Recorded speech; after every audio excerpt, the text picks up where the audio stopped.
نحمده ونصلي على رسوله الكريم اما بعد فاعوذ بالله من الشيطان الرجيم بسم الله الرحمن الرحيم الف لام میم ذلك الكتاب لا ريب فيه هدى للمتقين الف لام میم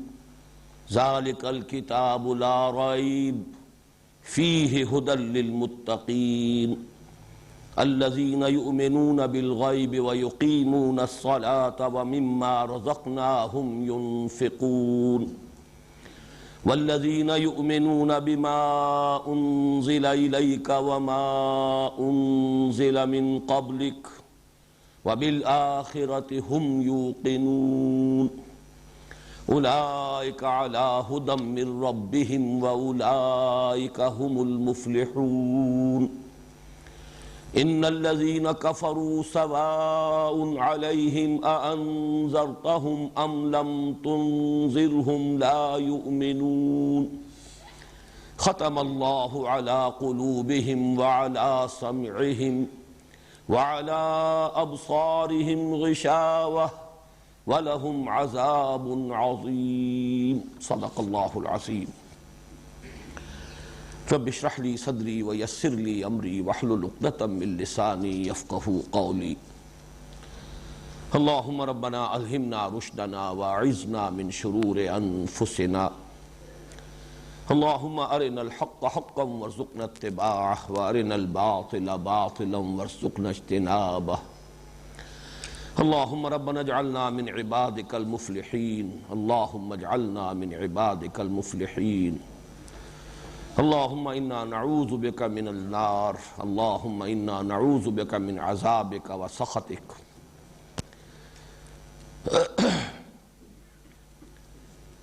کل ہم نے سورہ بقرہ کی پہلی آیت جو حروف مقطعات پر مشتمل ہے اس پر گفتگو کرنی تھی۔ سورہ بقرہ کی دوسری آیت کو میں نے کل بھی تلاوت کے دوران 2 مرتبہ پڑھا اور آج بھی اس کو دہرایا۔ اس کی وجہ یہ ہے کہ اس میں معانقہ ہے، یہ چونکہ بار بار یہ معاملہ قرآن مجید میں آئے گا اس لیے یہی سمجھ لیجئے بہت سے مواقع ایسے ہیں قرآن حکیم کے کہ جہاں کسی ایک لفظ یا کسی ایک ترکیب یا ایک ٹکڑے سے پہلے بھی 3 نقطے بنے ہوئے ہیں اور اس کے بعد بھی 3 نقطے بنے ہوئے ہیں۔ اس کے معنی یہ ہے کہ اس حصے کو 2 طرح سے پڑھا جا سکتا ہے۔ آیت کے سابق حصے سے ملا کر پڑھیے تب بھی صحیح ہے، ورنہ جو اس کے بعد لاحق ہے بعد میں آنے والا ہے اس کے ساتھ ملا کر پڑھیے تب بھی صحیح ہے۔ ذالک الکتاب لا ریب فیہ، یہاں رک کر ھدی للمتقین، یا ذالک الکتاب لا ریب فیہ ھدی للمتقین، یہ فیہ سے قبل بھی اور فیہ کے بعد بھی یہ 3 نقطے جو لگے ہوئے ہیں یہ علامت ہے معانقہ کی۔ یہ جو دوسری آیہ مبارکہ ہے اس میں کچھ نحوی اشکالات ہیں۔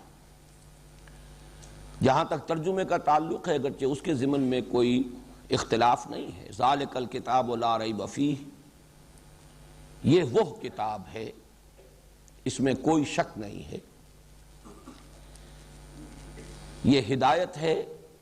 متقیوں کے لیے، خدا ترس لوگوں کے لیے، ان لوگوں کے لیے جو بچنا چاہیں،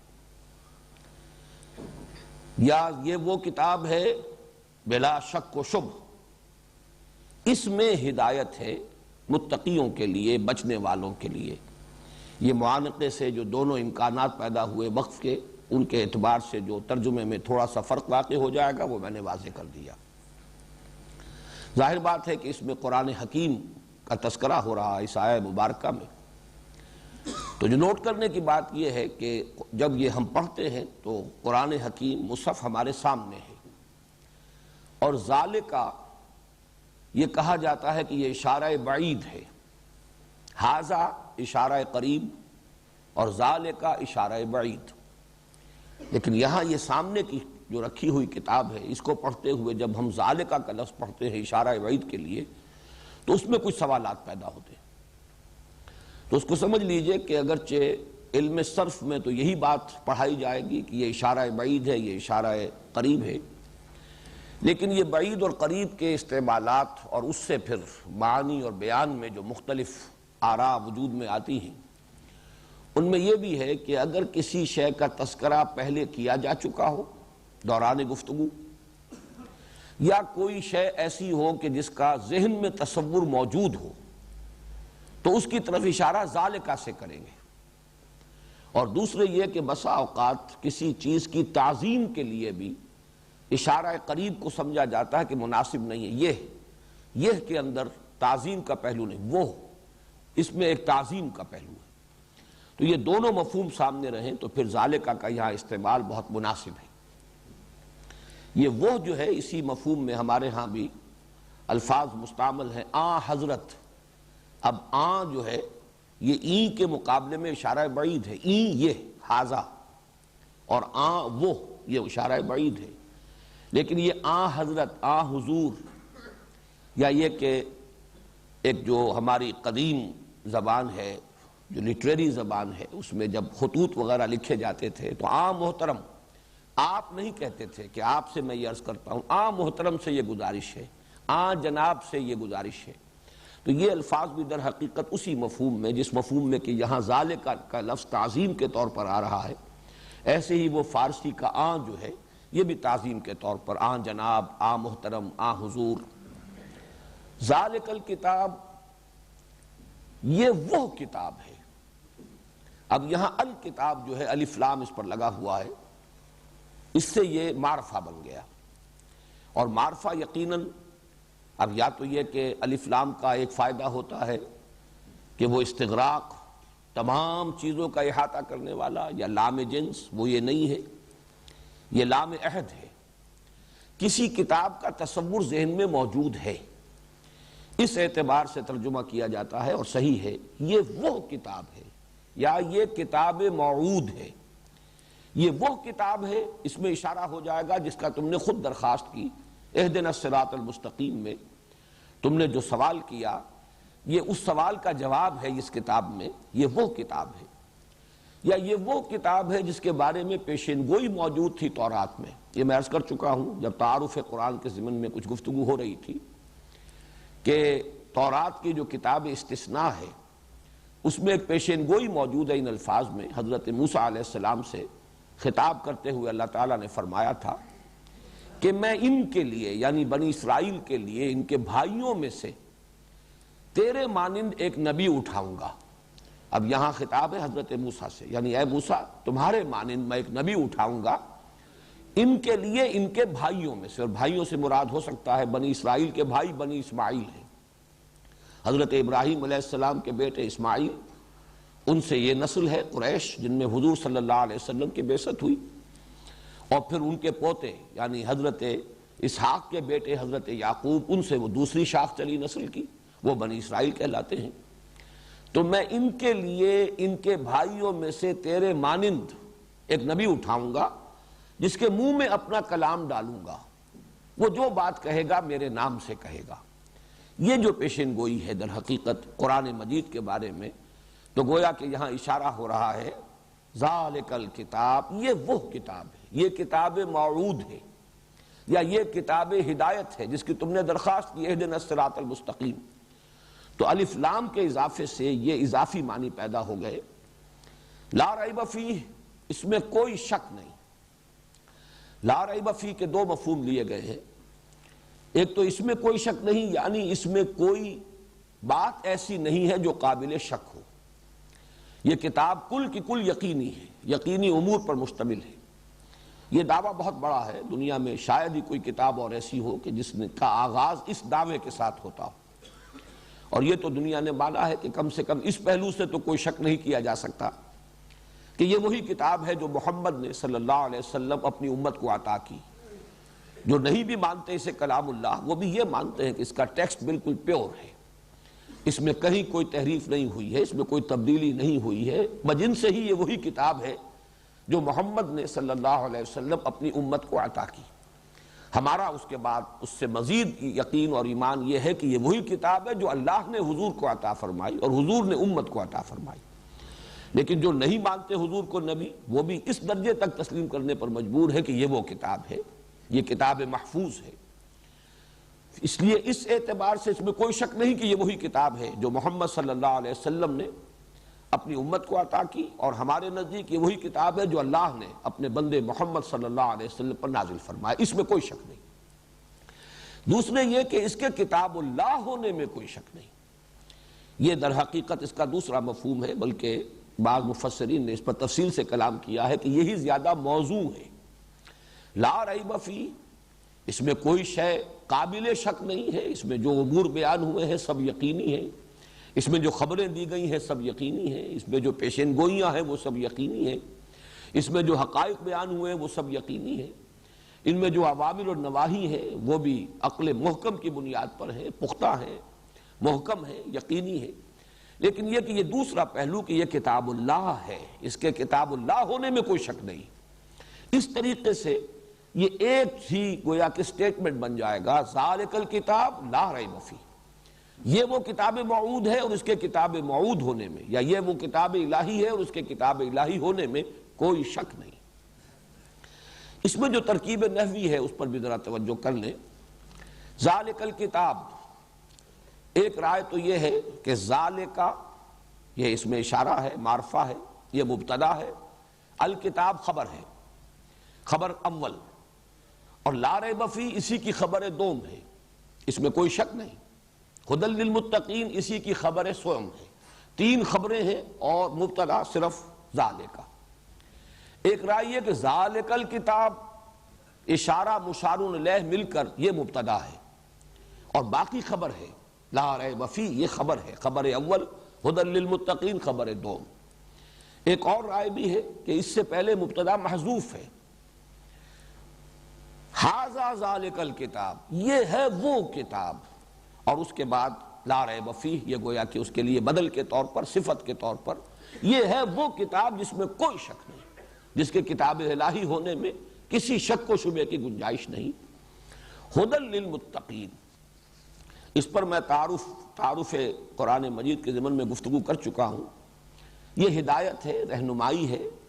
سورہ فاتحہ میں لفظ آ چکا اہدنا الصراط المستقیم،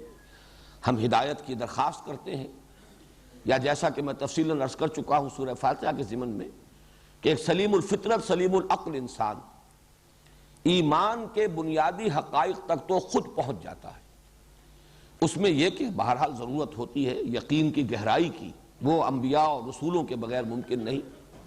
یا اس میں تفصیلات کا رنگ جو ہے اس خاکے میں، یہ بھی انبیاء اور رسول کے ذریعے ہی سے بھرا جا سکتا ہے۔ لیکن بنیادی طور پر جو ایمان کے حقائق ہیں، اللہ تعالیٰ اور اس کی توحید کہ وہ خالق ہے، مالک ہے، رب ہے، تنہا ہے، تمام صفات کمال اس کی ذات میں بتمام و کمال موجود ہے، سبوح ہے، قدوس ہے، حمید ہے، غنی ہے، اور یہ کہ انسانی اعمال ضائع ہونے والی چیزیں نہیں ہیں، مکافات عمل، مجازات اس کا ظہور ہو کر رہے گا۔ وہ دو چیزیں کہ جو حضرت لقمان کے نصاحے میں آئیں، گویا کہ یہ چیزیں تو وہ ہیں کہ جو بغیر وحی کے، بغیر نبوت و رسالت کے بھی سلیم العقل انسان، سلیم فطرت انسان یہاں تک پہنچ جاتا ہے۔ البتہ اس سے آگے وہ محتاج ہے، محسوس کرتا ہے کہ مجھے ضرورت ہے تفصیلی ہدایت۔ زندگی میں یہ جو ہر قدم پر دو راہے، تراہے، چوراہے آتے ہیں، ان میں کہیں غلط موڑ نہ مڑ جاؤں، اور وہ کیفیت نہ ہو جائے کہ یک لحظہ غافل گشتم و صد سالہ راہم دور شد، ذرا سا غلط موڑ انسان مڑ جائے تو پھر وہ اس کی گمراہی جو ہے بڑھتی چلی جاتی ہے۔ تو عملی طور پر زندگی گزارنے کے طور اور طریقوں، کدھر جاؤں کدھر نہ جاؤں، کیا کروں کیا نہ کروں، خاص طور پر یہ کہ اجتماعیات انسانیہ میں توازن کیسے پیدا کیا جائے،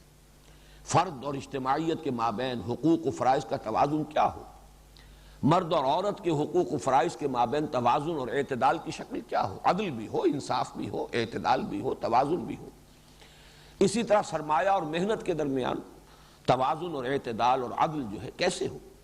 یہاں انسان محسوس کرتا ہے اپنی احتیاج اور ضرورت، اور اس کے لیے وہ درخواست کرتا ہے اہدنا الصراط المستقیم۔ تو در حقیقت اسی کے لیے یہ قرآن نازل ہوا، گویا کہ اس دعا کا جواب ہے جو یہاں سے شروع ہو رہا ہے، الف لام میم ذالک الکتاب لا ریب فیہ ھدی للمتقین۔ اسی ضمن میں یہ بات بھی عرض کی جا چکی ہے کہ متقی شخص جو ہے وہ کون ہے؟ جس کے اندر کے اخلاقی حص موجود ہے۔ انسان کی فطرت کی صحت جو ہے اس کی علامت ایک طرف جذبہ شکر اور جذبہ رحم، یہ رحم اور شکر در حقیقت ایک ہی جذبے کے دو رخ ہیں۔ اگر کسی نے آپ کے ساتھ بھلائی کی ہے تو آپ کے اندر سے جذبہ تشکر، جذبہ شکر ابھرنا چاہیے۔ اگر کسی کو آپ تکلیف میں اور احتیاج میں مبتلا دیکھتے ہیں تو آپ کے اندر جذبہ رحم پیدا ہونا چاہیے۔ یہ دونوں در حقیقت ایک ہی تصویر کے دو رخ ہیں۔ اگر فطرت انسانی اپنی صحت پر اور سلامتی پر برقرار ہے تو یہ کیفیت پیدا ہونا لازمی۔ اور دوسری اس کی ڈائمنشن، صحت فطرت کی علامت اور اس کا ثبوت اور اس کا مظہر، انسان میں نیکی اور بدی کی تمیز موجود ہو، گویا کہ اخلاقی حس اس کی بیدار ہو، اور نیکی کی طرف رغبت پائی جائے اور بدی سے ایک نفرت، ایک گونا نفرت، چاہے مجبوراً یا یہ کہ کسی درجے میں وقتی طور پر حالات سے متاثر ہو کر کوئی غلط کام کر بیٹھے، لیکن یہ کہ اس کو یہ احساس رہے کہ یہ غلط کام ہے جو میں کر رہا ہوں اور یہ میں نے اچھا نہیں کیا ہے، گویا کہ ضمیر مردہ نہ ہو گیا ہو، ضمیر زندہ ہو۔ اور یہی کیفیت ہے جو تقویٰ کا نقطہ آغاز ہے۔ اصل میں یہ جو دو رکوع ہیں اس سورہ بقرہ کے، جن کے بارے میں کل میں عرض کر چکا ہوں کہ یہ تمہیدی نوعیت کے ہیں، ان کے ضمن میں خاص طور پر نوٹ کر لیجئے کہ میں نے تعویل عام اور تعویل خاص، یہ دو اصطلاحات ہیں جو تمہیدی گفتگو تھی تعارف قرآن کے بارے میں، اس کے ضمن میں ان اصطلاحات کی تشریح میں نے کی تھی کہ قرآن حکیم ایک خاص وقت میں، ایک خاص ٹائم اینڈ سپیس کمپلیکس میں نازل ہوا ہے۔ یوں سمجھئے کہ 610 سے لے کر سن عیسوی 610 سے اور 632 تک کا یہ تو ہے وقت کا زمانہ ہے کہ جس میں قرآن نازل ہوا۔ پھر یہ کہ اس کے جغرافیائی اور وہ جو معاملات ہیں کہ کہاں نازل ہوا، حجاز میں نازل ہوا، اکثر و بیشتر حجاز میں نازل ہوا، اس لیے کہ مکہ مکرمہ بھی حجاز میں ہے، اور مکی دور میں آپ کے جو سفر ہوئے وہ سب کے سب حجاز میں تھے، طائف بھی حجاز کا شہر ہے، پھر ہجرت فرما کر آپ مدینہ تشریف لے گئے، وہ بھی حجاز کا شہر ہے۔ تو مکی صورتیں، مدنی صورتیں، پھر سفر آپ نے کیے ہیں جو جنگ کے سلسلے میں، مختلف غزوات کے سلسلے میں، وہ تقریباً سب کے سب حجاز میں ہیں۔ سب سے طویل سفر آپ کا جو ہے غزوہ تبوک کے لیے، وہ بھی حجاز کا سرا کہا جا سکتا ہے۔ تو قرآن نازل ہوا 610 سے 632 تک کے درمیانی عرصے میں، اور حجاز میں نازل ہوا۔ اب وہاں ایک قوم تھی، اس قوم کے کچھ عقائد تھے، نظریات تھے، اس کی کچھ اخلاقی حالت تھی، اس کی کچھ ثقافتی اور اجتماعی اور تہذیبی کیفیات تھیں۔ یہ بھی ایک خاص پس منظر ہے جس میں قرآن نازل ہو رہا ہے، اس لیے کہ وہ لوگ اس کے اولین مخاطب ہیں۔ اسی طریقے سے جو آیات نازل ہوئی ہیں مختلف مواقع پر اور صورتیں، ان کا پھر ایک واقعاتی پس منظر بھی ہے، کب نازل ہوئی۔ اب یہ سورہ مبارکہ جیسے کہ کل میں وضاحت سے عرض کر چکا ہوں، یہ نازل ہوئی ہے مدینہ منورہ میں ہجرت کے بعد، ہجرت کے فوراً بعد سے لے کر غزوہ بدر سے متصلاً قبل تک۔ استثناءات ہیں، بعض آیات ہیں کہ جو پہلے یا بعد میں نازل ہوئی، لیکن یہ کہ اکثر و بیشتر زیادہ سے زیادہ 5-6 آیات ایسی نکلے گی پوری سورہ مبارکہ میں کہ جو اس عرصے سے باہر ہوں، ورنہ یہ کہ پوری سورت جو ہے اس عرصے میں نازل ہوئی۔ اب اس وقت جب یہ آیات نازل ہو رہی ہیں تو اس کا ایک خاص کانٹیکسٹ ہے، یہ ہے تعویل خاص۔ اس کانٹیکسٹ میں رکھ کر سمجھنا، غور و فکر کرنا کہ اس وقت ان کا کیا مفہوم واضح ہوا، کیا سمجھا گیا۔ جنہوں نے پہلی مرتبہ یہ آیات سنی محمد الرسول اللہ صلی اللہ علیہ وسلم کی زبان مبارک سے، انہوں نے کیا سمجھا۔ بسا اوقات آیات میں گویا کہ انگلی تو بہرحال نہیں اٹھائی جاتی، لیکن گویا کہ انگلی اٹھا کر اشارہ کر دیا جاتا ہے، ایک روح سخن ہے، اشارہ ہے گفتگو میں۔ لیکن یہ کہ دوسری طرف یہی کلام پاک ہے جو ابدی ہدایت اس کے اندر ہے، ہمیشہ ہمیش کے لیے ہدایت ہے۔ یہ صرف اس دور کے لوگوں کے لیے نازل نہیں ہوا، اس خاص علاقے کے لوگوں کے لیے نازل نہیں ہوا، بلکہ یہ تو پوری نوع انسانی کی ہدایت کے لیے نازل ہوا، ابد الآباد تک کے لیے، تا قیام قیامت تمام انسانوں کی ضروریات اس کو پورا کرنی ہے۔ اس کے اعتبار سے یہ ہے الاعتبار لعموم اللفظ لا لخصوص السبب، یہ اصول ہے کہ جب قرآن مجید پر غور کیا جائے گا تو تعویل عام جب کی جائے گی تو الفاظ کے عموم پر نگاہ ہوگی۔ اگر اسے اس کے تاریخی پس منظر سے کاٹ بھی دیا جائے، فرض کیجئے کسی کو نہیں معلوم ہے کہ اس کا تاریخی پس منظر کیا ہے ان آیات کا یا اس صورت کا، تب بھی تو بہرحال یہ الفاظ ہے، الفاظ کے معنی ہے، ان الفاظ کا جو عموم ہے معنی کے اعتبار سے اس کو سامنے رکھ کر غور کیا جائے تو یہ تعویل عام ہوگی۔ ان دو رکوعوں کے اعتبار سے بڑی اہمیت ہے اس کی کہ اس کو علیحدہ علیحدہ سمجھا جائے. تعویل خاص کے حوالے سے اس کا مفہوم کیا ہے اور تعویل عام کے حوالے سے اس کا مفہوم کیا ہوگا. اس لیے کہ یہاں اب جن متقیوں کا ذکر ہو رہا ہے، اس لیے کہ میں کل عرض کر چکا ہوں 3 گروہوں کو علیحدہ علیحدہ اللہ تعالیٰ نے نمایاں کر دیا ہے، ممیز کر دیا ہے. ایک وہ لوگ ہیں جو اس قرآن کی سے ہدایت پا سکتے ہیں یا جنہوں نے اس قرآن سے ہدایت پائی ہے. اس لیے کہ یہاں آپ دیکھیں گے کہ پہلی 5 آیات جو ہیں ان میں جہاں دوسری آیت میں لفظ آیا ہے ھدی للمتقین، لیکن اختتام ہو رہا ہے اولئک علی ھدی من ربہم. یہ کتاب ہدایت ہے ایسے متقیوں کے لیے جن کی یہ صفات آ رہی ہیں، اور یہ متقی لوگ اپنے رب کی طرف سے ہدایت پر ہیں. یہ گویا کہ دونوں مفہوم ہو گئے کہ ابتدا میں تو یہ بیان کیا جا رہا ہے کہ اس کی ہدایت سے استفادہ کون کر سکتے ہیں یا کنہوں نے کیا ہے، اور آخر میں بیان کر دیا کہ یہی لوگ ہیں کہ جو گویا کہ اس کتاب کی طرف سے جو ہدایت ملی ہے یہ اس کا مرقع ہے، اس کا نمونہ ہے. اگر دیکھنا ہو جیسے کہ ہم کہتے ہیں کہ درخت کو اس کے پھل سے پہچانا جاتا ہے، اس کتاب کی تاثیر کو دیکھنا ہو، اس کی ہدایت کے اثرات کو دیکھنا ہو، اس کی جو کیمیا گری ہے اس کا مشاہدہ کرنا ہو تو دیکھ لو. یہ محمد کے ساتھی موجود ہیں، یہ ابو بکر ہیں، یہ عمر ہیں، یہ حمزہ ہیں، یہ طلحہ ہیں، یہ زبیر ہیں، یہ مصعب بن عمیر ہیں. یہ تمام جو ساتھی ہیں محمد کے صلی اللہ علیہ وسلم، یہ اس درخت کے پھل ہیں. ان سے پہچانو کہ یہ کتاب ہدایت کتنی عظیم ہے. اس اعتبار سے تو گویا کہ تعویل خاص جو میں کر رہا ہوں اس کی روح سے تو ان کا ہدف اور ان کا مصداق ہے صحابہ کرام، جن کی ایک بڑی جمعیت حضور کے ساتھ منتقل ہوئی ہے، ہجرت کر کے نقل مکانی کر کے مدینے آئی ہے. حضور تنہا تو نہیں آئے،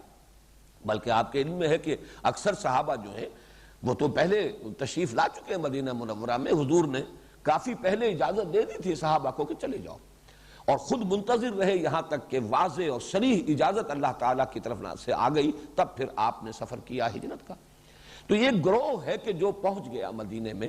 گویا کہ ان کی طرف انگلی اٹھا کر اشارہ کیا جا رہا ہے کہ اس کتاب کی برکات کا اگر مشاہدہ کرنا ہو، اس کے اندر جو ہدایت مضمر ہے اگر اس کا ایک ثبوت دیکھنا ہو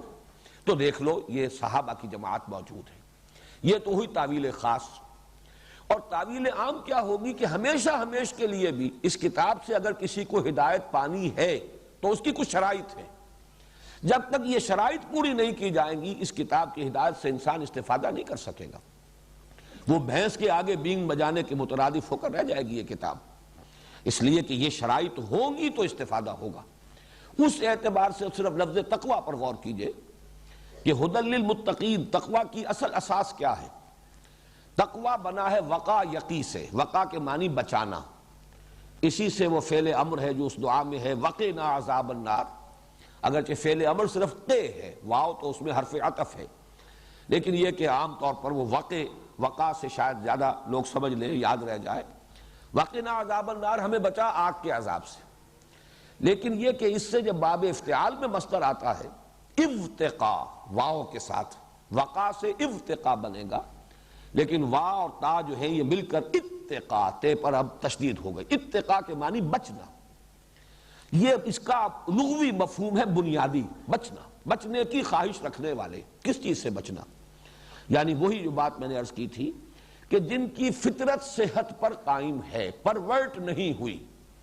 جن کی فطرت مسخ نہیں ہوئی، وہ فطرت اگر اپنی صحت اور سلامتی پر برقرار ہے تو ان کے اندر اخلاقی حس ہوگی.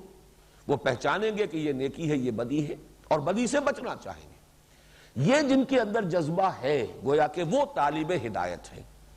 انہیں ہے کہ جس کو کہ فائدہ پہنچائے گی یہ اس قرآن مجید کی ہدایت ھدی للمتقین. اور اسی کا اگر تقابل آپ کریں آگے چل کر اسی سورہ مبارکہ میں جہاں رمضان مبارک کا ذکر آیا ہے،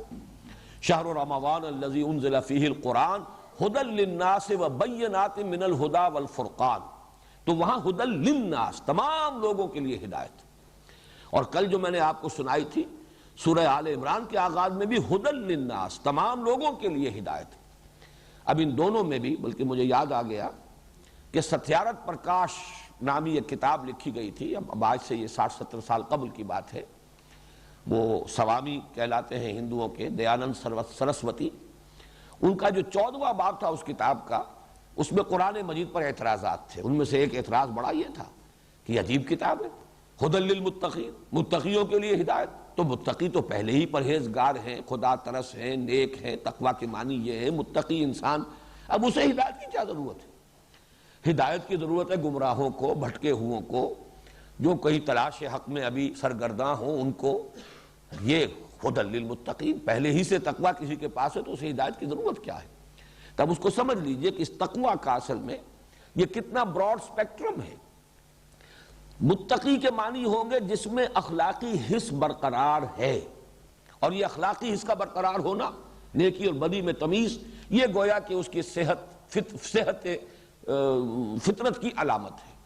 لیکن یہاں سے آگے چلیے، جس میں یہ حس ہے وہ بدی سے بچے گا. پھر اس سے آگے بڑھ کر اس نے اپنے رب کو اگر پہچان لیا ہے، وہ اگر اللہ کی کتاب سے واقف ہے تو اب اس پر عمل کرے گا، اور تقویٰ، اور اب اس کی زندگی کے اندر تقویٰ پیدا ہو جائے گا. ایک ایسا شخص جو اللہ تعالیٰ کے احکام کو توڑنے سے بچتا ہو، جو اللہ کے عذاب سے، اس کی سزا سے بچنے کے لیے کوشاں ہو، یہ متقی اب بن گیا اصطلاحی معنی میں متقی. اس لیے کہ اصطلاحی معنی میں متقی وہ شخص ہے جو پرہیزگار ہے، بدی سے بچتا ہے، گناہوں سے بچتا ہے، اللہ کے احکام کو توڑنے سے بچتا ہے، اس کے احکام پر عمل پیرا ہے، اور لرزاں و ترساں رہتا ہے، عذاب جہنم سے بچنا چاہتا ہے، آخرت کے عذاب سے اپنے آپ کو بچانا چاہتا ہے، وہ متقی ہے. لیکن یہ کہ متقی کا جو لغوی مفہوم ہے وہ یہ کہ جس کے اندر اخلاقی حس بیدار ہے، جو نیکی اور بدی میں تمیز کرتا ہے. اس اعتبار سے گویا کہ جس میں یہ بھی نہیں ہے، ہم کہہ سکتے ہیں کہ اس کے آگے تو ایسے ہی ہے جیسے اندھے کے سامنے آپ نے ہیرے بکھیر دیے، وہ نہیں دیکھ سکتا کہ ان میں کیا فرق ہے، ہیرے میں اور کسی کانچ کے ٹکڑے کے اندر کوئی فرق اسے معلوم نہیں. اسی طریقے سے جیسے میں نے ابھی کہا تھا کہ بھینس کے آگے بین بجائی جائے، اسے کیا پتا ہے کہ یہ کیا ہے جو میرے سامنے کیا جا رہا ہے. اسی طریقے سے جس میں یہ حس ہی نہیں، یا اس سے بھی زیادہ عمدہ ایک تشبیہ موجود ہے، جس شخص کو سرے سے بھوک ہی نہیں، بہترین کھانے رکھ دیجئے اس کے سامنے، ظاہر بات ہے اس کی رغبت ہوگی نہیں، ہاتھ بڑھائے گا ہی نہیں، اس لیے کہ بھوک ہی نہیں. بعض بیماریوں میں جہاں بھوک مر جاتی ہے، کیسے آپ نے دیکھا ہے کہ بچوں کے لیے مائیں خوش آمدیں کرتی ہیں کہ یہ لے لو، یہ لے لو، یہ کھا لو، کسی شے کی طرف بچہ جو ہے رخ کرنے کو تیار نہیں. تو جس میں طلب ہی نہیں ہے، اعلیٰ سے اعلیٰ شے اس کے سامنے رکھ دیجئے، وہ اس کی طرف رغبت نہیں ہوگی، وہ متوجہ نہیں ہوگا. اس اعتبار سے ھدی للمتقین، یہ گویا کہ اگر ابتدائی لغوی مفہوم ہو تو یہ تعویل عام ہے. قرآن سے ہدایت کی شرط لازم یہ ہے کہ انسان کے اندر نیکی اور بدی کی تمیز موجود ہو، اور اس کے اندر بدی سے بچنے کا ایک جذبہ پایا جائے. اگر یہ طلب ہے تو قرآن مجید کی ہدایت سے استفادہ کر سکے گا، ورنہ نہیں. اور تعویل خاص کے اعتبار سے ھدی للمتقین، دیکھو یہ متقیوں کی جماعت، جیسے کہ ابھی میں نے نام گنوائے، کبار صحابہ مہاجرین میں، وہ تو ظاہر بات ہے کہ حضور صلی اللہ علیہ وسلم کی جو تربیت ہے اور قرآن حکیم کی جو ہدایت ہے نظری اور فکری اور علمی، اس کا سب سے بڑا ثبوت، اور 13 برس کی حضور کی تربیت اور تزکیہ جو ہے اس سے مستفید ہونے والے لوگوں کی ایک جماعت موجود تھی. یہ گلدستہ موجود ہے، سامنے دیکھ لو. ھدی للمتقین، یہ کتاب ہدایت ہے جس کی ہدایت کا مرقع، جس کی ہدایت کا مظہر، جس کی برکات کا ظہور ان اشخاص کی زندگیوں میں ہوا ہے جو تمہارے سامنے موجود ہے. یہ تعویل خاص، اور وہ پہلی جو ہے وہ تعویل عام. ھدی للمتقین، الف لام میم ذالک الکتاب لا ریب فیہ ھدی للمتقین الذین یؤمنون بالغیب. اب یہاں بھی اس پر بھی چونکہ گفتگو ہو چکی ہے تعارف کلام پاک کے ضمن میں جو میں نے باتیں عرض کی تھی. یؤمنون بالغیب، وہ لوگ کہ جو ایمان رکھتے ہیں غیب پر، یا ایمان رکھتے ہیں غیب میں ہوتے ہوئے. یہ بات جو ہے یہاں پر اگر تو اسے صلہ مانا جائے تو یہ صلہ جو ہے اس کا مطلب ہوگا جو ایمان کن کن چیزوں پر، کس چیز پر، جیسے کہ ایمان باللہ، اللہ پر ایمان، ایمان بالآخرہ، آخرت پر ایمان، ایمان بالرسول، رسول پر ایمان. یہ بات و صلہ کہلائے گا. اور جیسا کہ میں بڑی وضاحت سے اسی سال کے دوران جو یہاں حقیقت ایمان پر جو میرے خطبات ہوئے تھے 5، ان میں تفصیل سے عرض کر چکا ہوں کہ امنا یا امنو، امن میں ہونا، آمنا یومنو، کسی کو امن دینا، اور اس کے بعد جب با آ جائے یا لام آ جائے تو کسی کی تصدیق کرنا، وثوق پر، وثوق کے ساتھ، اعتماد کے ساتھ کسی کو ماننا. یہ گویا کہ اس کا اصطلاحی مفہوم ہے۔ تو اگر بے کو صلہ مانا جائے با کو تو اس کا مطلب ہے وہ غیب پر ایمان رکھتے ہیں، الذین یؤمنون بالغیب۔ اب اس سے مراد کیا ہے؟ مراد یہ ہے کہ ایمانیات کے جتنے بھی جو آرٹیکلز آف فیتھ ہیں، جن جن چیزوں پر ایمان گویا کہ مطلوب ہے ایک بندہ مومن سے، وہ تمام چیزیں غیب سے متعلق ہیں۔ اس لیے کہ بظاہر تو یہ کہا جا سکتا ہے رسول تو ان کے سامنے موجود تھے، غیب میں تو نہیں تھے، لیکن غور کیجئے رسول جو ان کے سامنے تھے صلی اللہ علیہ وسلم، وہ ایک انسان تھے، ایک بشر تھے۔ وہ عبداللہ کے بیٹے عبد المطلب کے پوتے تھے، کسی کے بھتیجے تھے، اور حضرت خدیجہ کے شوہر یا حضرت عائشہ کے شوہر تھے، وہ ایک انسان تھے۔ رسول کا رسول ہونا یہ غیب سے متعلق شے تھی، یہ تو ان کے مشاہدے کی چیز نہیں تھی۔ اس اعتبار سے ایمان در حقیقت کل کا کل ایمان بالغیب ہے۔ کہا جا سکتا ہے قرآن تو ہمارے سامنے موجود ہے، لیکن قرآن ایک کتاب ہے، لکھی ہوئی ہے، عربی زبان کی ہے، چھپی ہوئی ہے، یہ تو ہمارے سامنے ہے، لیکن قرآن کا کتاب اللہ ہونا، کلام اللہ ہونا، یہ غیب سے متعلق ہے۔ اللہ تعالیٰ اگرچہ ہر جگہ موجود ہے، ہر آن ہر جگہ، ہوا معکم اینما کنتم، لیکن یہ کہ غیب کا پردہ تو ہمارے اور ان کے درمیان ہائی ہے۔ تو ایمان در حقیقت کل کا کل، چاہے بظاہر وہ ایسی چیز بھی ہو کہ جس کے بارے میں کہا جا سکے کہ وہ سامنے کی چیز ہے، حقیقت میں رسول کی ذات اور کتاب یہ قرآن مجید، یہ چاہے سامنے رسول صلی اللہ علیہ وسلم، اب تو خیر ہمارے سامنے نہیں ہے، لیکن صحابہ کرام کے سامنے تو موجود تھے، پھر بھی آپ کی رسالت جو ہے وہ غیب سے متعلق تھی۔ اسی طریقے سے اس قرآن کا کتاب اللہ ہونا یہ ایک امر غیبی ہے۔ تو یؤمنون بالغیب، جو غیب پر ایمان رکھتے ہیں۔ اس کے ضمن میں آپ کو یاد آیا ہوگا کہ میں نے عرض کیا تھا کہ حکمت جس کو کہا جاتا ہے، وزڈم، اس کا نقطۂ آغاز ہی یہ ہے کہ انسان یہ سمجھ لے کہ اس کائنات میں جو کچھ سامنے نظر آ رہا ہے کل حقیقت یہ نہیں ہے، یا یہ سمجھ لے کہ ہمارے جو حواس ہیں ان سے اصل حقیقت تک رسائی ہمارے لیے ممکن نہیں ہے۔ اصل حقیقتیں وہ ہے جو حواس سے ماورا ہے، یہ بہت کچھ بہت ہی کم ہے جو نظر آ رہا ہے، یہ تو ٹپ آف دی آئس برگ کے مانند ہے۔ اصل آئس برگ جو ہے وہ پانی کی سطح کے نیچے ہے، وہ نظر نہیں آ رہا، ہڈن ہے۔ اس حقیقت کو جان لینا یہ گویا کہ حکمت کا نقطۂ آغاز ہے۔ میں نے وہ آپ کو حوالے بھی دیے تھے، کنفیوشس کا جملہ، یہ گویا کہ ایک حکیم اور دانا انسان تھے چین کے، انہوں نے بڑی پیاری بات کہی، ظاہر بات ہے انگریزی ترجمے ہی میں نے ان کے کچھ دیکھے تھے تو اس میں یہ جملہ یاد ہے کہ there is nothing more certain than what cannot be heard and there is nothing more real than what cannot be seen۔ جو چیزیں ان آنکھوں سے نہیں دیکھی جا سکتی ان سے زیادہ ریئل اور حقیقی چیزیں اور کوئی نہیں ہے، اور جو چیزیں جو باتیں ان کانوں سے نہیں سنی جا سکتی ان سے زیادہ یقینی باتیں کوئی نہیں۔ تو معلوم ہوا کہ ہمارے جو حواس ہیں وہ تو بہت تھوڑی سی دور تک ان کی رسائی ہے، دائرہ جو ہے بہت ہی ان کی رسائی کا دائرہ بہت محدود ہے۔ اصل حقائق وہ ہے کہ جو پردہ غیب میں مستور ہے، جن تک کہ ہمارے حواس کی رسائی نہیں، یہ گویا کہ نقطۂ آغاز ہے۔ تو یؤمنون بالغیب وہی لوگ کہ جو یہ مانتے ہیں۔ اس کے مقابلے میں لفظ آئے گا یؤمنون بالتجربۃ والشہود۔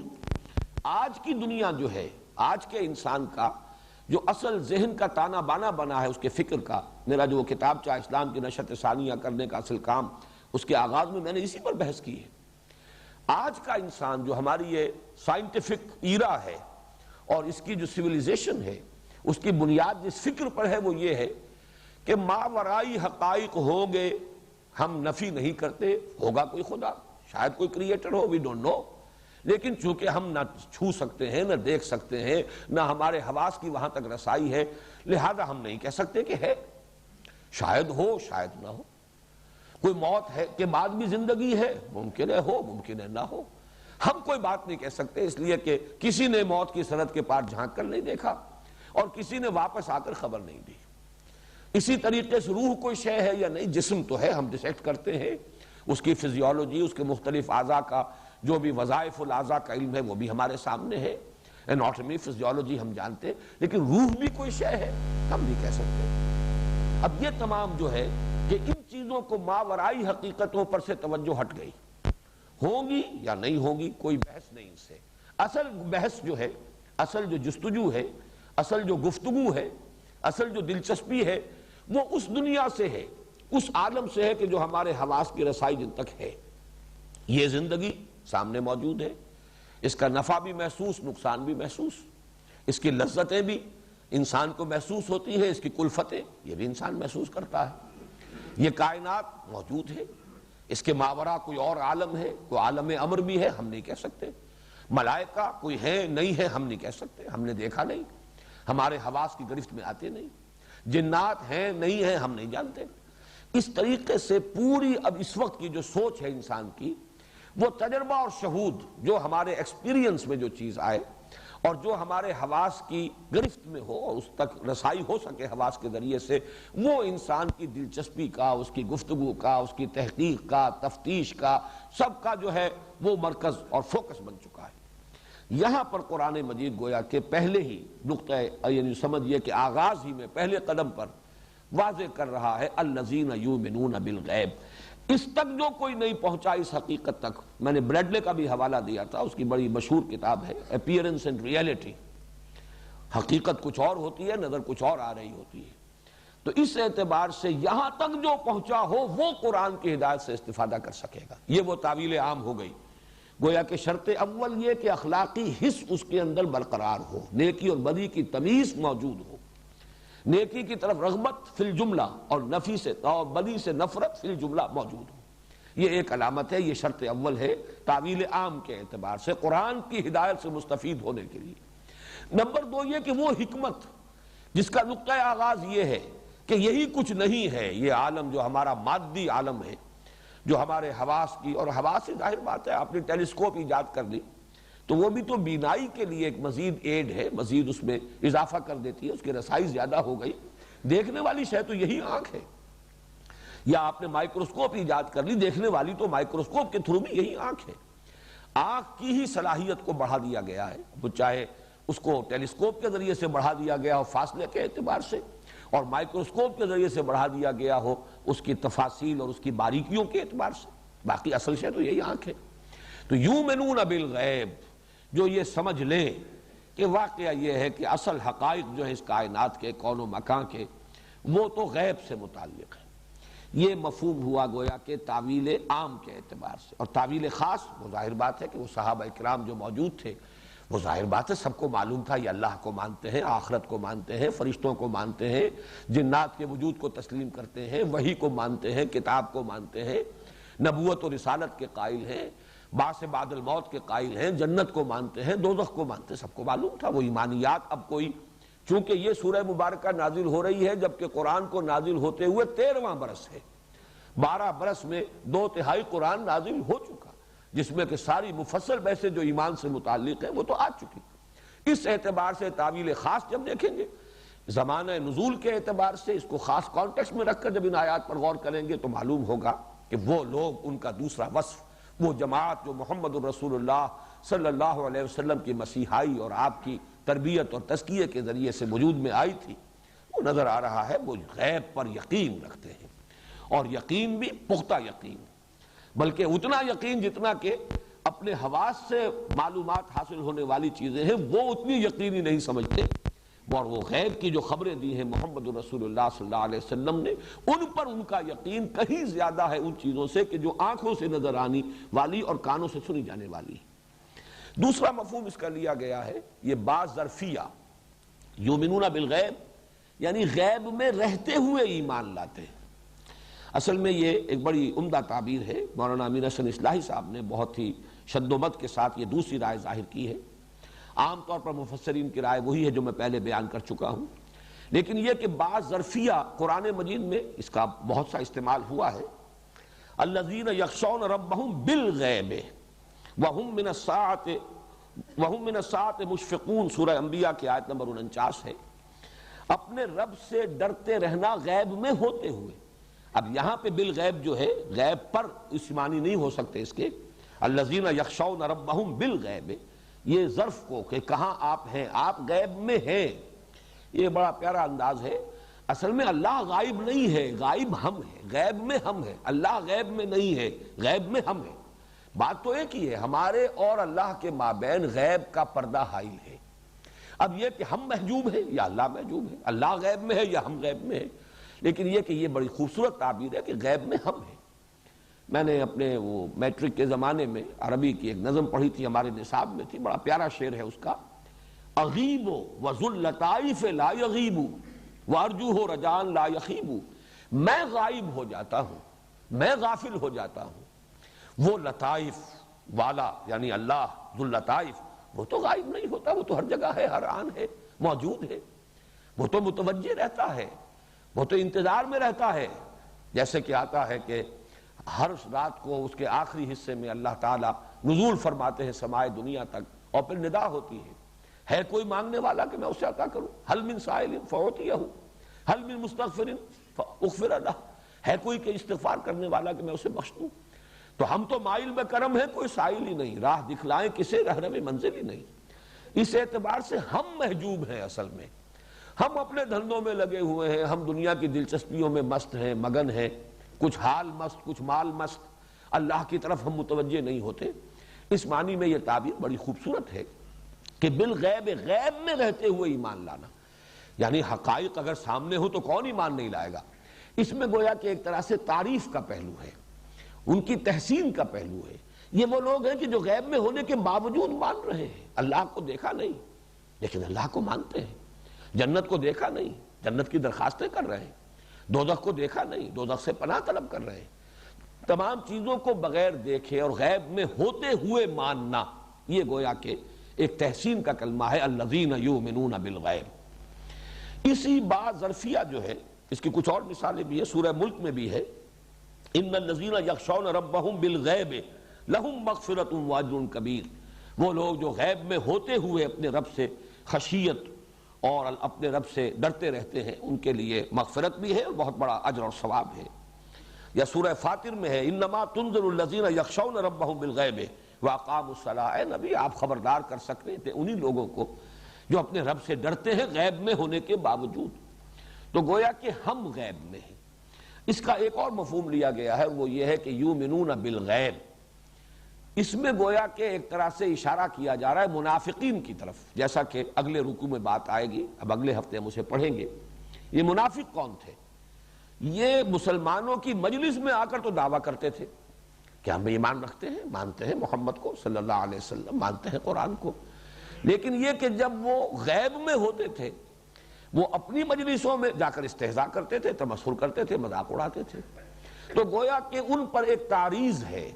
اور اس کے لیے ان لوگوں کو یہ کہہ کر نمایاں کیا جا رہا ہے کہ جو صرف لوگوں کے سامنے ہی ایمان کا دعویٰ نہیں کرتے، بلکہ جب غائب ہوتے ہیں، غیب میں ہوتے ہیں، تنہائی میں ہوتے ہیں، جب کوئی ان کو دیکھنے اور سننے والا نہیں ہوتا، اس وقت بھی ان کا یقین موجود رہتا ہے اور برقرار رہتا ہے۔ اس میں گویا کہ ایک تعریض ہو گئی اس اعتبار سے منافقین پر۔ آمین۔ ذالک الکتاب لا ریب فیہ ھدی للمتقین الذین یؤمنون بالغیب۔ یہ یؤمنون بالغیب کے میں نے جو 3 مفہوم آپ کے سامنے رکھے، ایک مفہوم ہوگا تعویل عام کے اعتبار سے، وہ لوگ جو اس حقیقت کو تسلیم کرے کہ اصل حقائق حواس کی سرحد سے ماورا ہے، یہ یقین اگر ہے تو ہی در حقیقت قرآن مجید کی ہدایت جو ہے انفولڈ کرے گی اپنے آپ کو اور ریویل کرے گی اپنے آپ کو، اور اس سے استفادہ کر سکیں گے وہ لوگ۔ اور 2 مفہوم ہو گئے تعویل خاص کے اعتبار سے، ایک طرف صحابہ کرام کی طرف اشارہ، یؤمنون بالغیب، غیب میں ہوتے ہوئے ایمان رکھتے ہیں، حالانکہ ان حقائق کو انہوں نے دیکھا نہیں، لیکن ان کا یقین دیکھی جانے والی چیزوں سے بھی بڑھ کر ہے۔ اور ایک اعتبار سے تعریض ہو گئی منافقین پر کہ جو کہتے تو ہیں مجلس میں آ کر لوگوں کے سامنے اہل ایمان سے کہتے ہیں، وَإِذَا لَقُوا الَّذِينَ آمَنُوا قَالُوا آمَنَّا وَإِذَا خَلَوْا إِلَىٰ شَيَاطِينِهِمْ قَالُوا إِنَّا مَعَكُمْ إِنَّمَا نَحْنُ مُسْتَهْزِئُونَ۔ اس اعتبار سے یہ گویا کہ ایک تعریض کا انداز ہوگا۔ وَيُقِيمُونَ الصَّلَاةَ، اور قائم کرتے ہیں نماز۔ اب ان میں سے ہر لفظ کے اگر اصطلاحی اور لغوی بحث ہم نے کی تو پھر ہم آگے نہیں بڑھ سکیں گے، یہ اصطلاحات ہیں۔ نماز، صلاۃ، اس کا مفہوم پہلے میں عرض کر چکا ہوں کہ اصل میں تو توجہ، عنایت کسی کی طرف یا کسی کی طرف التفات، اقدام اس کی طرف، دعا، مناجات، یہ تمام اس لفظ کے کا اصل مفہوم ہے۔ اقامت، اقامہ یقیمو، کسی چیز کو کھڑا کرنا، سیدھا کرنا، قائم کرنا، مراد کیا ہے؟ نماز کا پورا ایک نظام۔ یہ صرف ایسے ہی نہیں کہ آف اینڈ آن، جب چاہا جی چاہا تو کبھی مناجات کر لی، نہیں جی چاہا تو نہ کی، بلکہ یہ کہ اسے ایک مستقل اپنی زندگی کے معمولات کے اندر ایک مستقل پروگرام کی حیثیت سے اس کو شامل کرنا اور اس کا التزام، بلکہ جیسا کہ میں اس کو تعبیر کیا کرتا ہوں کہ ایسی کیفیت ہو جائے کہ انسان کے معمولات جو ہیں 24 گھنٹے کے، ان میں نماز گویا کہ کھوٹے کے مانند ہو کہ ساری چیزیں اس کے گرد گھوم رہی ہوں اور اسی سے بندھی ہوئی ہوں۔ کبھی کوئی اپوائنٹمنٹ ہے، کوئی پروگرام ہے، کہیں کوئی اور کسی طرح کا معاملہ ہے، تو اس سب کو انسان اپنے پلاننگ کے اندر نماز کے حوالے سے اس کے لیے نظام العمل اور نظام الاوقات بنائے۔ یہ زندگی کے اندر نماز جو ہے بالکل ایک عمود اور کھوٹے کے مانند ہو جائے۔ تو الذین ویقیمون الصلاۃ، وہ قائم کرتے ہیں نماز کو۔ اس میں بھی نوٹ کیجئے دونوں امکانات ہیں، تعویل عام، اس لیے کہ تعویل عام کے اعتبار سے جب بار بار میں حوالہ دے رہا ہوں حضرت لقمان کا، ان کی نصائح میں بھی موجود ہے، یا بنی اقیم الصلاۃ وامر بالمعروف وانہی عن المنکر، اے میرے بچے نماز قائم کر۔ اب ظاہر بات ہے وہ نماز وہ نہیں تھی جو ہمیں محمد عربی صلی اللہ علیہ وسلم کے ذریعے سے ملی۔ یہ نماز کا نظام، یہ مناجات، یہ دعا، اس کا یہ جزو اعظم سورہ فاتحہ جو ہم پڑھ چکے ہیں، یہ تو قرآن مجید میں نازل ہوئی ہے۔ وہ حدیث میں آپ کو سنا چکا ہوں حضرت ابی بن کعب کے حوالے سے کہ حضور نے فرمایا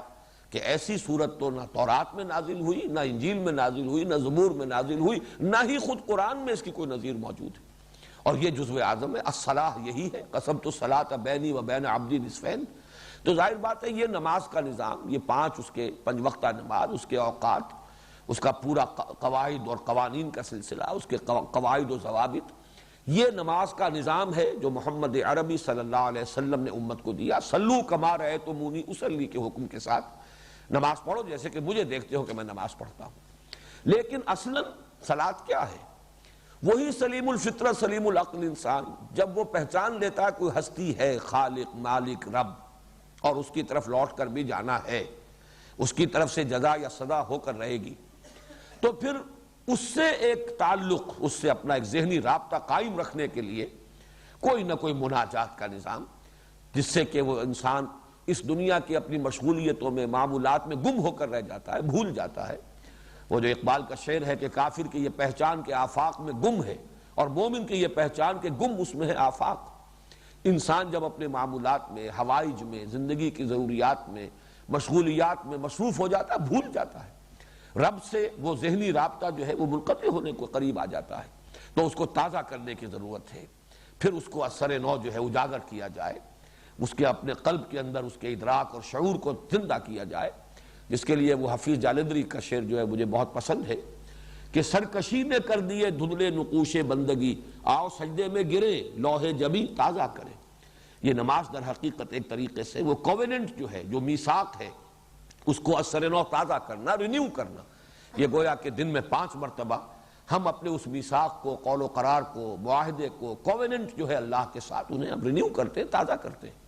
تو الذین یقیمون الصلاۃ، اب اس میں تعویل خاص جو ہے وہ ظاہر بات ہے، حضور صلی اللہ علیہ وسلم نے امت کو یہ نظام پہلے ہی دے دیا تھا۔ صلاۃ 5 گانہ کا نظام مکی دور میں آ چکا، اس لیے کہ یہ پورا نظام جو ہے یہ شب معراج میں یہ پورا نظام ایک یعنی تفصیل کے ساتھ حضور صلی اللہ علیہ وسلم کو عطا کیا گیا، اور اس کے بعد سے اقامت صلاۃ جو ہے وہ مکی دور سے شروع ہو چکی ہے۔ تو گویا کہ یہ موجود ہے، وَيُقِيمُونَ الصَّلَاةَ وَمِمَّا رَزَقْنَاهُمْ يُنْفِقُونَ، اور جو کچھ ہم نے انہیں دیا ہے اس میں سے خرچ کرتے ہیں۔ نفقہ ینفقو کے معنی ہے خرچ ہو جانا، ختم ہو جانا۔ نفقت الدراہم، پیسے ختم ہو گئے، رقم خرچ ہو چکی۔ اور انفاق باب افعال سے خرچ کرنا، کھپانا، لگانا، یہ ہے انفاق، لگا دینا، خرچ کر دینا، صرف کر دینا۔ اب ظاہر بات ہے کہ خرچ تو انسان کرتا ہی ہے۔ ایک تو یہ کہ خسیس لوگ، بخیل لوگ جو سینت کر رکھتے ہیں، گویا کہ ان کو بھی ایکسکلوڈ کر دیجئے یہاں، کہ یہاں اللہ مما رزقناہم ینفقون سے وہ لوگ نکل گئے، بلکہ خرچ کرنا۔ اور خرچ کرنے میں بھی ایک ہے اپنی عیش پر خرچ کرنا، اپنی عیاشی پر، اپنے اسراف میں خرچ کرنا، تبذیر میں خرچ کرنا، اپنی ہی ضروریات پر خرچ کرنا جو ہر انسان کرتا ہے۔ یہ چیزیں بھی یہاں سے خارج ہو جائیں گی، اس لیے کہ یہاں تو ایک مدح کے یعنی مقام پر ذکر ہو رہا ہے۔ تو مراد ہے، اگرچہ یہاں پہ الفاظ موجود نہیں ہے، فی سبیل اللہ یا مرضات اللہ کے لیے، اللہ کی رضا جوئی کے لیے خرچ کرنا، مراد یہ ہے۔ وَمِمَّا رَزَقْنَاهُمْ يُنْفِقُونَ، جو کچھ ہم نے انہیں دیا ہے اس میں سے خرچ کرتے ہیں اللہ کی رضا کے لیے۔ ویسے یہ کہ قرآن مجید میں اللہ کی رضا کے لیے خرچ کرنے کے لیے لفظ زکوٰۃ بھی ہے، صدقات بھی ہے، انفاق بھی ہے، ایتاء مال بھی ہے۔ اس میں سب سے جامع اصطلاح جو ہے انفاق ہے، اور اس سورہ مبارکہ میں خاص طور پر انفاق کے موضوع پر آگے چل کر پورے 2 رکوع آئیں گے، بہت ہی شرح و بسط کے ساتھ یہ جو ہے اصطلاح پوری طرح پر اجاگر ہو کر نکھر کر سامنے آئے گی۔ اور اس میں زیادہ پہلو ہوتا ہے دین کے لیے خرچ کرنا، جس میں سے جیسے کہ مثال ہمارے سامنے حضرت ابو بکر صدیق کی ہے رضی اللہ تعالی عنہ۔ وہ خاصے بڑے سرمایہ دار تھے، تاجر تھے، سرمایہ ان کے پاس تھا، لیکن یہ کہ انہوں نے اپنا سارا سرمایہ خرچ کر دیا، لگا دیا حضور صلی اللہ علیہ وسلم کے مشن پر۔ اور خاص طور پر یہ کہ غلاموں کے طبقات میں سے جو لوگ ایمان لائے تھے ان کو خرید کر بڑی بھاری رقمیں دے کر، جو ان کے آقا تھے منہ مانگے دام انہیں دے کر انہیں خریدا اور آزاد کیا،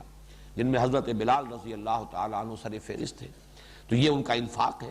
تو گویا کہ یہ پھر ایک علامت، ایک وصف، ان کی ایک خاص نمایاں خصوصیت، یہ تعویل خاص۔ اور تعویل عام میں گویا کہ یہاں پر وہ بخیل لوگ نکل جائیں گے،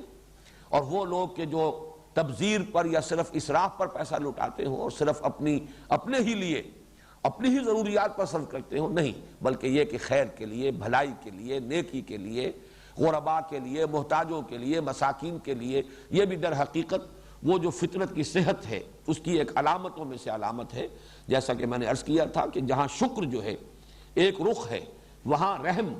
یہ رحم جو ہے کہ بھوکے کو دیکھ کر آدمی تڑپ اٹھے اور اس کو کھانا کھلائے۔ اطعام المسکین، یہ جیسا کہ قرآن مجید میں بار بار آیا ہے، وَلَا يَحُضُّ عَلَىٰ طَعَامِ الْمِسْكِينِ، یہ گویا کہ کسی شخص کی دنات اور پستی اور فطرت کے اس کے یعنی پرورٹ ہو جانے کی ایک بہت بڑی علامت یہ ہے کہ خود بھی بخیل ہے، خود بھی کسی کو بھوکے کو اور مسکین کو کھانا کھلانے کو تیار نہیں، کسی اور کو بھی کہنے کو آمادہ نہیں، اس لیے کہ اندیشہ ہوتا ہے کہ اگر میں کسی سے کہوں گا تو کوئی پلٹ کر مجھ سے کہہ دے گا کہ تم بھی تو پیسے والے ہو، تمہیں بھی فراغت عطا ہوئی ہے، تم کیوں نہیں صرف کرتے۔ وَلَا يَحُضُّ عَلَىٰ طَعَامِ الْمِسْكِينِ، یہ گویا کہ اخلاقی پستی کی انتہا کے لیے تعبیر ہے جو ان الفاظ کے ذریعے سے کی گئی ہے۔ تو اس کے برعکس وَمِمَّا رَزَقْنَاهُمْ يُنْفِقُونَ، جو کچھ ہم نے انہیں دیا ہے، عطا فرمایا ہے۔ اور رزق یہاں پر نوٹ کر لیجئے، اگرچہ عام طور پر تو کھانے پینے کی چیزوں کے لیے یہ لفظ مستعمل ہے، لیکن حقیقت میں رزق اور نصیب حصہ، اسی طریقے سے اس دنیا میں انسان کو جو کچھ ملا ہے وہ رزق ہے۔ ذہانت ملی ہے، یہ بھی اللہ کا رزق ہے جو اس نے اپنے اس بندے کو دیا ہے۔ اور کوئی وصف اسے ملا ہے، کوئی دوسرے لوگوں سے ذرا امتیازی حیثیت میں اللہ تعالیٰ نے کوئی خصوصیت یا کوئی خاص صفت عطا کی، یہ بھی رزق ہے اس کا۔ علم اس کا رزق ہے، اولاد بھی رزق ہے،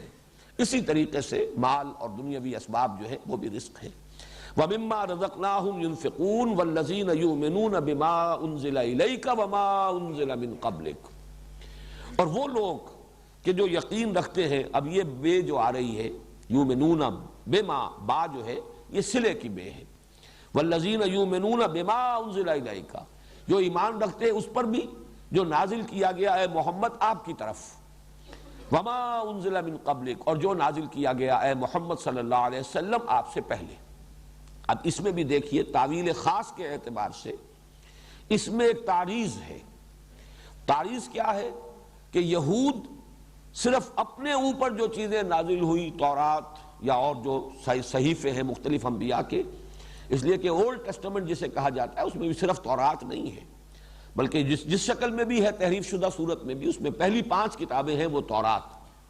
لیکن یہ کہ اس کے بعد جو ہے بہت سے انبیاء کے صحیفے ہیں۔ یہ گویا کہ ما انزل من قبلک، باقی یہودی تو چونکہ انجیل کو بھی نہیں مانتے، اس اعتبار سے وہ بھی اس سے خارج ہو جائے گا، لیکن یہ کہ نصارہ مدینے میں موجود نہیں تھے، یہ تعویل خاص کے اعتبار سے وہ لوگ جو مدینے میں تھے، اور ان کا معاملہ یہ ہے کہ وہ یہ کہتے تھے کہ ہم اور کسی کو ماننے کے لیے تیار نہیں ہیں، بس ہمارے پاس جو کتاب ہے، جو بھی ہمارے پاس اللہ کی طرف سے وحی آئی ہے وقتاً فوقتاً، ہم اس کو مانتے ہیں۔ تو تعریض ہے ان کے، گویا کہ ان کے اوپر ایک تنقید کی جا رہی ہے، اور اس کے مقابلے میں اشارہ کیا جا رہا ہے محمد الرسول اللہ صلی اللہ علیہ وسلم پر ایمان لانے والوں پر کی جانب، کہ ان میں وہ وسعت قلب ہے، وہ وسعت نظر ہے، وہ کہیں کسی یوں نہ سمجھیے کہ تنگ نظری میں وہ مبتلا ہے، بلکہ ان کو حق کے وہ جویا ہیں، حق جہاں بھی ہے اس کو مانتے ہیں، وہ اس پر بھی یقین رکھتے ہیں اے نبی جو آپ کی طرف نازل کیا جا رہا ہے یا نازل کیا جا چکا ہے، اور اس پر بھی کہ جو آپ سے پہلے نازل کیا گیا۔ والذین یؤمنون بما انزل الیک وما انزل من قبلک وبالآخرۃ ھم یوقنون۔ اب یہاں ذرا نوٹ کیجئے، آخرہ کہیں گے پچھلی، آخر اس کا یہ مؤنث آخرہ، کوئی پچھلی چیز، یہ ایک وصف ہے، ایک صفت ہے، لیکن اس سے پہلے گویا کہ محذوف مانا جائے گا۔ الحیات الآخرہ، پچھلی زندگی، یا الدار الآخرہ، پچھلا گھر، پچھلا عالم یعنی عالم آخرہ، یا یہ کہ نشأۃ الآخرہ، پچھلا اٹھایا جانا، ایک نشأۃ اولا ہے، ہم اس دنیا میں جو پیدا ہوئے ہیں، پروان چڑھے ہیں، بڑھے ہیں، یہ ایک نشأۃ الاولا ہے۔ وَلَقَدْ عَلِمْتُمُ النَّشْأَةَ الْأُولَى، تمہارے علم میں ہے اللہ نے پہلی مرتبہ جو تمہیں اٹھایا، تو آخر دوبارہ اٹھانا اس کے لیے کیسے ناممکن ہو جائے گا؟ تو نشأۃ آخرہ، تو گویا کہ کوئی نہ کوئی لفظ یہاں پر محذوف ماننا پڑے گا۔ ویسے پھر قرآن مجید میں یہ لفظ بغیر کسی بھی موصوف کے اس کثرت کے ساتھ آیا ہے۔ الآخرہ سے مراد ہے اخروی زندگی، الحیات الآخرہ، تو وہ جو پچھلی زندگی ہے، الدار الآخرۃ والدار الآخرۃ خیر وابقیٰ، کہیں کہیں موصوف کو نمایاں کر دیا گیا، لیکن اکثر و بیشتر محض آخرہ، یؤمنون بالآخرہ، تو اس سے مراد ہے بالحیات الآخرہ یا بالدار الآخرہ، پچھلے گھر پر یا پچھلی زندگی پر، عالم آخرہ پر ان کا یقین۔ یہاں یہ نوٹ کیجئے کہ ایمان اب تک لفظ چلا آ رہا تھا یؤمنون بالغیب، والذین یؤمنون بما انزل الیک وما انزل من قبلک، یہاں لفظ اس سے آگے ہے، ایقان، یقین، موقنون، یوقنون، آخرت پر وہ یقین رکھتے ہیں۔ گویا کہ عمل کے اعتبار سے اہم ترین جو ہے وہ ایمان بالآخرہ ہے۔ یہ اگر یقین ہوگا آخرت کا تو انسان کا عمل درست ہوگا۔ یہ میں نے یہ چیزیں بھی حقیقت ایمان کے مباحث میں بڑی تفصیل سے عرض کی ہیں کہ اگرچہ نظری، علمی، اصولی اعتبار سے اصل ایمان ہے ایمان باللہ، باقی دونوں ایمان جو ہے، ایمان بالرسالت،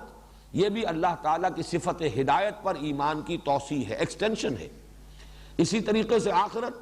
یہ اللہ تعالیٰ کے جزا و سزا کا یقین ہے، اللہ تعالیٰ کے صفت عدل کا ظہور ہے آخرت۔ اس اعتبار سے بقیہ دونوں ایمانیات جو ہے وہ گویا کہ فروع ہے، یہ گویا کہ شاخیں ہیں ایمان باللہ کی۔ قانونی اعتبار سے اہم ترین ایمان، یہ آگے چل کر دوسرے رکوع میں یہ بات واضح ہوگی کہ جہاں پر کہ در حقیقت پانی مرتا تھا منافقوں اور یہودیوں کے ضمن میں، وہ یہ ہے کہ وہ حضور کو ماننے کو تیار نہیں تھے، آخرت کو ماننے کا اقرار کرتے تھے اور اللہ کو ماننے کا اقرار کرتے تھے۔ وَمِنَ النَّاسِ مَن يَقُولُ آمَنَّا بِاللَّهِ وَبِالْيَوْمِ الْآخِرِ وَمَا هُم بِمُؤْمِنِينَ، گویا کہ وہاں نفی جو تھی یا کمی جو تھی وہ ایمان بالرسول کی تھی، اور قانونی اعتبار سے اہم ترین ایمان ایمان بالرسول ہے۔ رسول کو مانیں گے تبھی آپ کو معلوم ہوگا کہ اللہ کو کن اسماء و صفات کے حوالے سے ماننا ہے۔ آمنت باللہ کما ہوا باسمائہ و صفاتہ۔ اسی طریقے سے آخرت کو جب رسول کو مانیں گے تو معلوم ہوگا کہ اس کی تفاصیل کیا ہے، بعث بعد الموت ہے، حساب کتاب ہے، جزا سزا ہے، وزن اعمال ہے، جنت ہے، دوزخ ہے۔ گویا کہ قانونی اعتبار سے کوئی شخص موحد اعظم ہو اور وہ رسول کو نہیں مانتا، وہ کافر شمار ہوگا۔ کوئی شخص کتنا ہی آخرت کو مانتا ہو، رسول کو نہیں مانتا، وہ کافر قرار پائے گا۔ تو قانونی اعتبار سے اصل ایمان بالرسول، اور عملی اعتبار سے انسان کے اپنے عمل اور اخلاق کے درستی کے اعتبار سے اہم ترین ایمان بالآخرہ۔ اگر جزا و سزا کا یقین ہے، بعث بعد الموت کا یقین ہے کہ مرنے کے بعد جی اٹھنا ہے، اور ہر عمل کی جواب دہی کرنی ہوگی، اور ہر عمل جو ہے وہ وزن کے اندر آئے گا، تول میں آئے گا، جیسے کہ سورہ کہف میں فرمایا گیا ہے کہ جب وہ اعمال نامہ لا کر رکھ دیا جائے گا، وَوُضِعَ الْكِتَابُ فَتَرَى الْمُجْرِمِينَ مُشْفِقِينَ مِمَّا فِيهِ وَيَقُولُونَ يَا وَيْلَتَنَا مَا لِهَذَا الْكِتَابِ لَا يُغَادِرُ صَغِيرَةً وَلَا كَبِيرَةً إِلَّا أَحْصَاهَا، اس نے تو کوئی چھوٹی چیز بھی نہیں چھوڑی، تمام اعمال کا اس نے احاطہ اور احصاء کیا ہوا ہے۔ اگر یہ یقین ہے تو پھر آدمی تیر کی طرح سیدھا ہو جائے گا، پھر اس کا ہر عمل جو ہے صحیح ہوگا۔ وہ زبان سے ایک لفظ نکالنے سے پہلے بھی تولے گا کہ مجھے یہ لفظ کہنے کا حق ہے یا نہیں، اور اگر یہ یقین نہیں ہے تو پھر لاپرواہی ہے، لاؤبالیانہ انداز ہوگا، جو چاہے گا کہے گا، جو چاہے گا کرے گا۔ تو بالآخرت ہم یوقنون، یؤمنون کی بجائے ایمان سے ایک جو اور کیفیت جو ایمان کی اس کی گہرائی جو ہے، یقین کی کیفیت، ایک ایمان جو ہے ایمان باللسان بھی ہے، ایک ایمان جو ہے وہ زبانی اظہار ہے، اور ایک ایمان جو حقیقی ایمان ہے وہ ہے یقین بالقلب، یقین قلبی۔ یقین پیدا کرے ناداں یقین سے ہاتھ آتی ہے، وہ درویشی کے جس کے سامنے جھکتی ہے فغفوری۔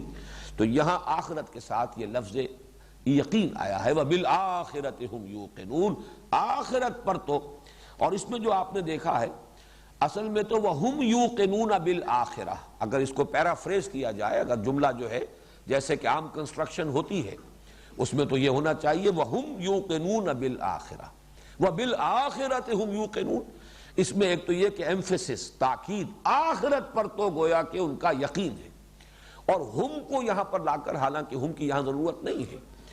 وَبِالْآخِرَةِ يُوقِنُونَ، یوقنون جو ہے، جو فعل ہے اس میں فاعل موجود ہے، ضمیر فاعل ہی موجود ہے، لیکن اس کو مزید جو ہے تکرار کے طور پر جو لایا گیا اور پھر اس کو مقدم کیا گیا، وہ اس اعتبار سے کہ اور زیادہ ایمفیسس ہو جائے، آخرت پر تو ان کا یقین ہے، بلکہ اس سے بھی آگے بڑھ کر آخرت پر تو انہی کا یقین ہے۔ یہ ہم لا کر یہاں پر حصر کا انداز پیدا ہوا، یعنی اس میں بھی تعریض ہو گئی کہ کہنے کو تو کچھ اور لوگ بھی کہتے ہیں کہ آخرت کو ہم مانتے ہیں، جیسے آگے چل کر آ جائے گا یہود کا قول یا منافقین کا قول، لیکن یہ کہ آخرت پر یقین حقیقتاً انہی لوگوں کا ہے جن میں یہ اوصاف موجود ہیں۔ اور اگر آپ لیں گے اس کو تعویل عام تو ظاہر بات ہے کہ آخرت کا بھی یقین یا آخرت کا ایمان یہ اس اجمالی ایمان کا جزو لازم ہے جو ہم سورہ فاتحہ میں دیکھ چکے ہیں کہ جہاں تک رسائی سلیم الفطرت صحیح العقل انسان کی ہو جاتی ہے، اس کا ایک جزو لازم یہ بھی ہے وہ مالک یوم الدین، جزا و سزا کے دن کا مالک۔ اگر یہ نہیں ہوگی تو پھر یہ ایمان باللہ اور یہ حمد اور شکر اور یہ سب نعت، یہ سب جو ہے ہو سکتا ہے ذہنی عیاشی بن کر رہ جائے۔ اصل میں جو چیز انسان کو سیدھا کرنے والی ہے، اس کے عمل کو صحیح اور درست کرنے والی ہے، اس کے اخلاق کو، اس کے معاملات کو، اس کے روش کو، وہ آخرت کا یقین ہے۔ اس کے بعد فرمایا اولئک علی ھدی من ربہم، یہ وہ لوگ ہیں کہ جو اپنے رب کی طرف سے ہدایت پر ہیں۔ یہاں جیسا کہ میں نے عرض کیا تھا وہ تعویل خاص جو ہے بہت نکھر کر آ گئی،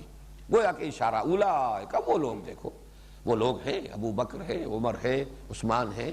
طلحہ ہے، زبیر ہے، یہ سب لوگ، بلکہ یہ کہ جب حضور تشریف لائے ہیں مدینے میں تو انصار میں سے بھی بہت سے لوگ ایمان لا چکے تھے، 72 تو وہی تھے کہ جنہوں نے بیعت عقبہ ثانیہ میں حصہ لیا ہے اور حضور کو دعوت دی کہ آپ تشریف لائیے، وہ لوگ بھی موجود تھے، سعد بن عبادہ، سعد بن معاذ، ایسے لوگ جو ہیں موجود تھے وہاں۔ تو یہ ہیں وہ لوگ جو اپنے رب کی طرف سے ہدایت پر ہیں۔ گویا کہ ان آیات کا ابتدائی حصہ اگر سامنے رکھیں گے تو وہ تعویل عام کی طرف زیادہ اشارہ کر رہا ہے، قرآن کی ہدایت سے استفادے کی یہ شرائط ہے، اور اس آیات کا اختتام ہو رہا ہے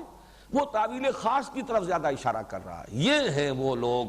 یہ اس شجرہ مبارکہ کے برگ و بار تمہارے سامنے ہیں، درخت کو اگر پھل سے پہچانتے ہو تو ان کو دیکھ لو، ان کے یہ نمایاں اوصاف ہیں، ان کی زندگی جو ہے، ان کے معمولات جو ہیں وہ نماز کے گرد گھوم رہے ہیں،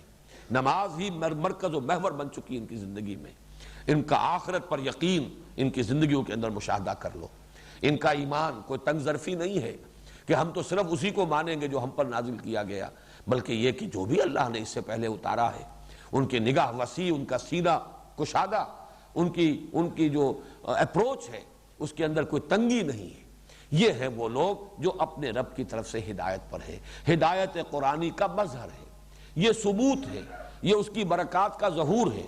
اولئک علی ھدی من ربہم، یہ ہے وہ لوگ جو اپنے رب کی طرف سے ہدایت پر ہیں، وَأُولَئِكَ هُمُ الْمُفْلِحُونَ، اور یہی لوگ ہیں۔ پھر یہاں دیکھیے ہم یہاں پر لا کر یہ گویا کہ پھر حصر کا مضمون آ رہا ہے، یہی وہ لوگ ہیں جو فلاح پانے والے ہیں۔ لفظ مفلح جو ہے فلاح، اس پر تھوڑی سی میں گفتگو کرنا چاہوں گا، اگرچہ ان چیزوں پر بڑی تفصیل سے مباحث میں کر چکا ہوں، لیکن اب جب کہ یہ دور ثانی ہمارا ہے تو اجمالاً ان تمام چیزوں کو دہرانا ضروری ہے۔ فلاح یفلح، اس کے معنی ہوتا ہے کسی چیز کو کاٹنا، توڑنا، پھاڑنا، اسی سے لفظ فلاح بنا ہے۔ فلاح ہل چلانے والا، وہ اپنے ہل کی نوک سے دھرتی کے سینے کو چیرتا ہے، کاٹتا ہے، تو وہ فلاح ہے۔ فلاحین کی تحریک مصر میں، جیسے ہمارے ہاں کسانوں کی تحریک، کسان موومنٹ، ایسے فلاحین کی تحریک۔ تو فلاح فلاح سے بنا ہے، فلاح یفلح کاٹنا توڑنا،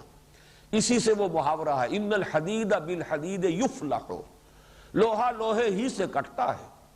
تو یہ لوہے کو لوہا کاٹتا ہے یا لوہا لوہے سے کٹتا ہے، ان الحدید بالحدید یفلح، تو یہ فلاح کے معنی توڑنا پھاڑنا۔ اچھا فلح کا لفظ بھی آتا ہے لام کے زیر کے ساتھ، فلح یفلح ٹوٹ جانا، خود ٹوٹ جانا، پھٹ جانا، چنانچہ ہونٹوں کے بارے میں آتا ہے، ہونٹ پھٹ گئے، اس کے لیے یہ لفظ آتا ہے۔ اس سے جب بنتا ہے باب افعال میں تو یہ ہے افلح یفلح، اگرچہ مصدر کے طور پر یہاں بھی لفظ فلاح ہی استعمال کرتے ہیں بجائے افلاح کے۔ افلح یفلح میں مفہوم وہی ہے جو فلاح یفلح کا ہے، پھاڑنا، لیکن اس میں مبالغہ ہے اور اس میں تاکید ہے، زور ہے، شدت ہے، کسی شے کو پوری طاقت کے ساتھ پھاڑنا اور اس میں سے کوئی شے برآمد کرنا۔ یہ کسی جیسے زمین کو کھود کر خزانہ اگر دفن ہے، خزانہ اس میں سے نکال لینا، کہیں کوئی اور چیز ہے اس کے اوپر کوئی کرسٹ آ گیا ہے، اس کے اوپر کسی اعتبار سے کوئی پردہ آ گیا، پردہ ہٹا کر اسے منکشف کرنا، کرسٹ ہے کوئی پپڑی جم گئی ہے اس کو توڑ کر اس میں سے اصل شے جو ہے اس کو نکال لینا، یہ افلاح کا اصل مفہوم ہے۔ اور یہ لفظ قرآن مجید کی بڑی بنیادی اصطلاح ہے، اس لیے کہ دوسرے مذاہب میں الفاظ آتے ہیں نجات، ویسے نجات کا لفظ بھی قرآن مجید میں آیا ہے، یہ سورہ مومن میں، کہ وہاں پر ہے کہ لوگوں میں تمہیں نجات کی طرف بلا رہا ہوں، جو مومن آل فرعون تھے ان کی تقریر میں یہ لفظ آیا ہے،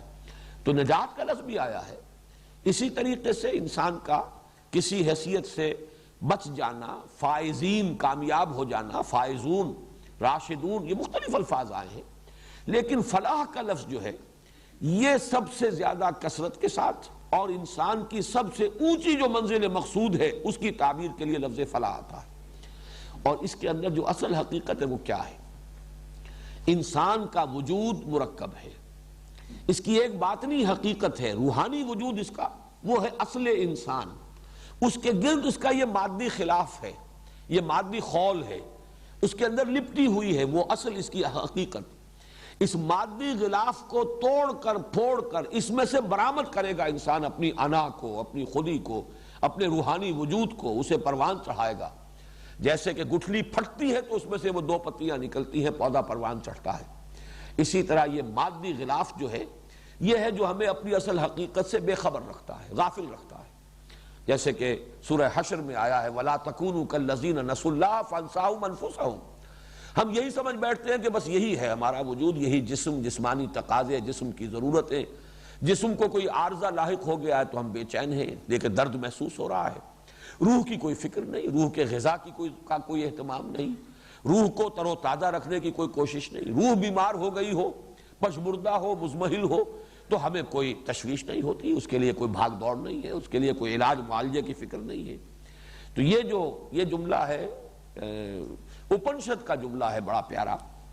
کہ man is in ignorance identifies himself with the material sheaths which encompass his real self۔ انسان اپنی جہالت میں، نادانی میں اپنے آپ کو ان مادی غلافوں سے تعبیر کر بیٹھتا ہے کہ جنہوں نے لپیٹا، جو لپٹے ہوئے ہیں اس کی اصل انا، اس کی اصل خودی کے گرد جو لپٹے ہوئے خول ہے مادی، وہ سمجھ بیٹھتا میں یہ ہوں، میرا یہ جسم ہے، یہ میں ہوں، حالانکہ اصل وہ انا، اصل خودی، وہ تو وہ روحانی وجود ہے جو اس کے اندر مضمر ہے، اس کو پروان چڑھانا۔ تو ظاہر بات ہے یہ ریاضتیں، مشقتیں جو مختلف لوگ کرتے رہے، تپسیائیں، یہ کس لیے تھی؟ اپنے اس مادی خول کو توڑ کر اپنے اس روحانی وجود کو برآمد کرنا۔ قرآن مجید نے بھی ہمیں اس کے لیے وہ مشقت اور ریاضت دی ہے، اسی میں سے ایک شکل نماز ہے۔ نماز ظاہر بات ہے کہ ایک ریاضت ہے، ایک مشقت ہے، دنیاوی دلچسپیوں کو توڑ کر آپ اپنا وقت نکال کر اور اللہ تعالیٰ سے لو لگاتے ہیں، اللہ سے اپنے اس کووننٹ کو تازہ کرتے ہیں۔ اسی طریقے سے روزہ ہے، روزہ بھی وہ مادی وجود کے تقاضوں کو روکنا، ان کو دبانا، ان کو سپریس کرنا، یہ تاکہ وہ جو اصل روحانی وجود ہے وہ تقویت پائے۔ اسی طریقے سے انفاق ہے، زکوٰۃ ہے، کہ مال کی محبت سے اپنے آپ کو، یہ بھی ایک خول ہے جو روک لیتا ہے انسان کو، مال کی محبت کا خول، اس کو توڑنے کے لیے۔ پھر یہ جہاد ہے، اللہ کی راہ میں اپنا جان، اپنی مال صرف لگانا ہے، خرچ کرنا ہے۔ یہ تمام یہ ریاضتیں ہیں در حقیقت کہ جس کے ذریعے سے وہ اصل میں خودی کی نشو و نما مطلوب ہے۔ آج کل وہ حکمت قرآن میں جو ڈاکٹر رفیع الدین مرحوم کی کتاب چھپ رہی ہے حکمت اقبال، اس میں یہ خودی کا تصور، اگرچہ ظاہر بات ہے کہ کسی بھی مصنف کی ہر بات سے انسان اتفاق نہیں کر سکتا، لیکن یہ کہ یہ خودی ہی اصل حقیقت ہے انسان کی۔ علامہ اقبال کا یہ فلسفہ، ویسے تو یہ خودی کا لفظ چیستہ بن گیا، لیکن یہ کہ میں سمجھتا ہوں کہ ڈاکٹر رفیع الدین صاحب نے جس طرح اسے سمجھا ہے اور سمجھایا ہے، شاید کوئی اور بھی چاہے کتنا ہی وہ نام لیوا رہا ہو علامہ اقبال کا، اس نے اس طور سے نہ سمجھا ہے نہ سمجھایا ہے۔ وہ یہی ہے کہ ہماری اصل حقیقت یہ ہمارا مادی وجود نہیں بلکہ وہ ہماری خودی ہے۔ یہ خودی جسے ہم کہہ رہے ہیں فارسی کا لفظ ہے، عربی میں ہم اسے انا کہتے ہیں، ہماری انا، یہ ہماری سیلف، اور اسی لیے وہ سیکریٹس آف دی سیلف، اسرار خودی، علامہ اقبال کی وہ مثنوی ہے۔ اس در حقیقت قرآن مجید کی روح سے وہ روح ہے جو ہم میں پھونکی گئی ہے، وہ ایک مستقل وجود ہے ہمارا روحانی وجود، لیکن یہ کہ یہ مادی وجود اس کے اوپر غالب ہے، چھایا ہوا ہے، وہ دبی ہوئی ہے، سسکی ہوئی، سسکتی ہوئی، اسے پروان چڑھانا یہ ہے اصل فلاح۔ ظہور ہوگا اس کا پھر آخرت میں، اس کا جو بھی اللہ تعالیٰ کی طرف سے انعام و اکرام ہوگا، جو اعزاز ہوگا، وہ تو در حقیقت یہ اس کا گویا کہ نتیجہ ہے۔ اصل فلاح تو یہاں انسان حاصل کرتا ہے اگر وہ اپنے روحانی تقاضوں کو برآمد کر کے اپنے وجود کے اندر سے اس روحانی وجود کو اور اپنے جسمانی اور مادی تقاضوں کو دبا کر ان کو پروان چڑھاتا ہے، یہ فلاح ہے۔ اولئک علی ھدی من ربہم واولئک ھم المفلحون۔ اب یہ دو آیات جو ہیں اس میں اسی تعویل خاص کا پہلو جو ہے بہت نمایاں ہے۔ تعویل عام کے اعتبار سے بھی اس کا جو مفہوم ہوگا وہ بعد میں بیان کر دوں گا، لیکن اصل اشارہ کیا جا رہا کن لوگوں کی طرف؟ وہ جو مکے کے خاص طور پر سرداران قریش کہ 13 برس تک حضور کی دعوت سنتے رہے یا 12 برس تک، اور ان میں سے اکثریت ان لوگوں کی تھی کہ جن کے دلوں نے گواہی دی کہ یہ حق ہے، بات صحیح یہی ہے، محمد جھوٹے نہیں ہے، دھوکے باز نہیں ہے صلی اللہ علیہ وسلم، ان سے بڑھ کر کس کو یہ حقیقت معلوم تھی، لیکن اور پھر یہ کہ یہ کلام انسانی کلام نہیں ہے، واقعتاً ماننا پڑتا ہے کہ یہ انسانی کلام نہیں ہے، انسان کے اندر یہ طاقت نہیں ہے کہ ایسا کلام موضوع کر سکے۔ اس اعتبار سے حقیقت منکشف ہو چکنے کے باوجود وہ تعصب کی بنا پر، عناد کی بنا پر، ہٹ دھرمی کی بنا پر، تکبر کی بنا پر، حسد کی بنا پر اڑ گئے کفر پر۔ یہ ان کا یہ دوسری جماعت ہے جس کی طرف اشارہ کیا جا رہا ہے۔ پہلا گروہ وہ صحابہ کرام جنہوں نے قرآن مجید کی ہدایت سے استفادہ کیا، اور ان کی شخصیتیں جو ہے وہ گویا کہ ہدایت قرآنی کا ایک مرقع ہے۔ دوسرا گروہ ان الذین کفروا، اب یہاں پہ کفروا کو لیجئے اس انتہائی معنی میں۔ کفر کا بھی اصل مفہوم کیا ہے؟ کسی چیز کو چھپا دینا، دبا دینا۔ انسان کے اندر کسی شے کے بارے میں جب یہ گواہی ابھرے، دل گواہی دے دے یہ بات صحیح ہے، لیکن کسی مصلحت کی وجہ سے وہ اس کو مانتا نہیں ہے، یہ کفر ہے۔ اسی طریقے سے کسی کے احسان کے جواب میں جذبہ شکر ابھرا ہے، لیکن کسی وجہ سے انسان اس کو دباتا ہے، ظاہر نہیں کرتا، زبان سے شکر ادا نہیں کرتا، یہ بھی کفر ہے۔ تو کفر شکر کے مقابلے میں بھی آتا ہے، اس لیے کہ وہ جذبہ جو ہے فطرت انسانی کا، اسے گویا کہ انسان نے دبا دیا، چھپا دیا۔ اور کفر کسی بات کا بھی ہوتا ہے بئی معنی کہ دل نے تو مانا ہے کہ یہ بات صحیح ہے، لیکن میں مان لوں گا تو اس کا مطلب یہ کہ یہ جیت گیا، میں ہار گیا، یہ بازی لے گیا اور میں بازی لوز کر گیا، یا اس کی فوقیت ثابت ہو جائے گی اور میں تو گویا کہ کمتر درجے کا ثابت ہو جاؤں گا۔ اس وجہ سے کسی شے کے حقانیت کے انکشاف کے بعد بھی اس کو رد کر دینا یہ کفر ہے۔ پھر اس میں اڑ جانا، ایسا بھی ہوتا ہے کہ کسی کی طرف سے کفر ہوا ہو، اگرچہ کوئی عصبیت ہے، وہ عصبیت قومی، ہمارے آباء و اجداد کی دین کا دین تھا، یہ ہمارے آباء و اجداد کے عقائد تھے، یہ ہماری جو ہے صدیوں سے چلی آ رہی ہے یہ رسوم، یہ ہماری ریت ہے، ہم کیسے چھوڑ دیں؟ یہ تعصب جو ہے یہ در حقیقت ہو سکتا ہے کہ کچھ وقت کے بعد دھل جائے، اگر حقانیت کا انکشاف زیادہ ہو جائے تو یہ عصبیت جو ہے آبائی عصبیت یہ ختم ہو سکتی ہے، لیکن جو ذاتی عصبیت ہوتی ہے، اپنا تکبر، اپنی ضد، ضدم ضدہ، جسے قرآن مجید میں شقاق سے کہا گیا ہے، شقاق، ہم فی شقاق، اب وہ ضدم ضدہ کے اندر مبتلا ہو چکے ہیں، یہ پھر کیفیت وہ ہے کہ یہ زائل نہیں ہو سکتی۔ تکبر، حسد، بغض، عناد، شقاق،